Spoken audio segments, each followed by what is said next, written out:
The Democratic National Convention kicks off next week in Chicago, where Vice President Kamala Harris and her running mate, Tim Walz, will take center stage. Our own Jen Psaki has an exclusive behind-the-scenes look at what we can expect. Jen spoke with DNC Executive Director Alex Hornbrook and DNC Committee Chairwoman Minyon Moore inside the United Center with final preparations underway. There's always a story that conventions are trying to tell. What's the story of the convention next week? You know, I think the story is about where Joe Biden started. You know, he started us with, we're going to claim the soul of this nation. And I think that when he started that, we all looked and said, what does that really mean? But then when we really went through this process and saw what we were up against, I really came to understand just how valuable that was.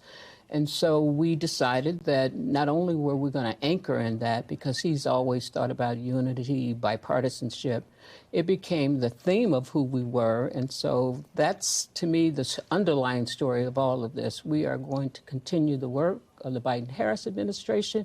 We're certainly going to pivot to the future as we look at Harris and Walz, but I think our anchor and our North Star was where he started us. And joining me now is Jen Psaki, former White House press secretary in the Biden administration and the host of Inside with Jen Psaki, which is here on MSNBC.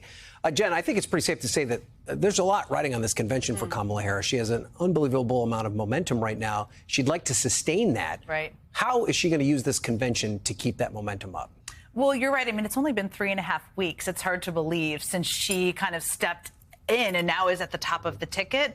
This is her last best opportunity to communicate with a broad swath of the public who may have seen her at a rally. Maybe they saw her on TV. Maybe they like her vibe. Maybe they're feeling joy from her. But this is the best opportunity to do that, because after the convention, it becomes a sprint to the finish line. She'll have a speech, of course, on Thursday, and the entire convention will be really telling the story of who she is, her biography, what she's fighting for, the prosecutor versus the convicted felon. I'm sure will be a part of it, as will her own biography. The Divine Nine, Minyon Moore shared with me, will be a part of it. She was a member of the Alpha Kappa Alpha sorority. So they'll be a part of her story being told on a personal level, but also conveying to the public the choice in this election. And this is always an important moment for every presidential nominee. And there's also an opportunity here for Democrats to actually build this bridge between Biden and Harris that maybe they didn't get to really do because of how quickly President Biden ended up leaving the race. There's probably a little bit of hurt feelings there about the way that this whole process played it out.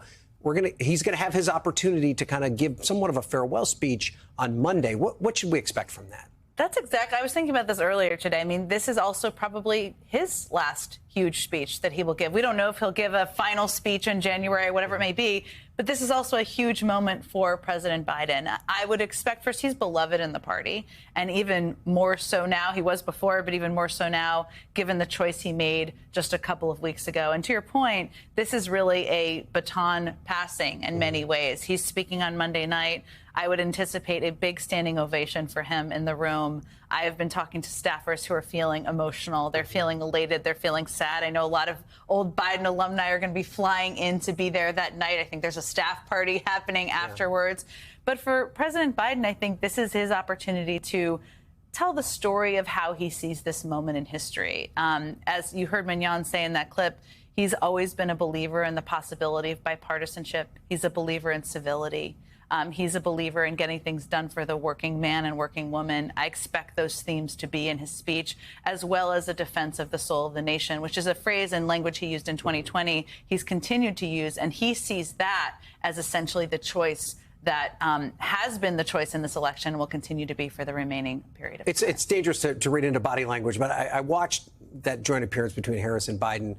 And it seemed as though Biden, there was a degree of weight lifted off his shoulders. Obviously there is, but he did seem comfortable in making this decision, at least at this point. Do you think that's a fair assessment? And how do he and Harris kind of navigate this relationship going forward? I think, Ryan, it's probably a mixed bag. I think for him and his family and the people who are close to him, including campaign staffers and staffers who have worked for him for a long time, enormous pride, a weight lifted, certainly, a sadness. I mean, there's no more campaigns that he will be running. That is a sad thing if you're him and you've been in public life for more than 50 years.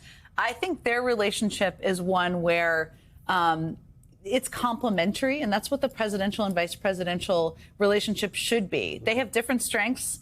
They have different superpowers. And I loved what President Biden said this week about how Tim Walz is somebody he'd be friends with. You know, it's like he's kind of saying, here's you're going to be your vice presidential running mate. He's the kind of guy I would hang out with, too. And that, I think, tells you a lot about the complementary nature of it. But for President Biden, I think it's bittersweet. I think this is an end of a long, incredible career. And it's, there's only a few more months to go in the story that will be told on that front. Okay. All right, Jen Psaki, thanks for that inside look. And be sure to catch Inside with Jen Psaki, aptly named program, Sunday at 12 p.m. Eastern, right here on MSNBC.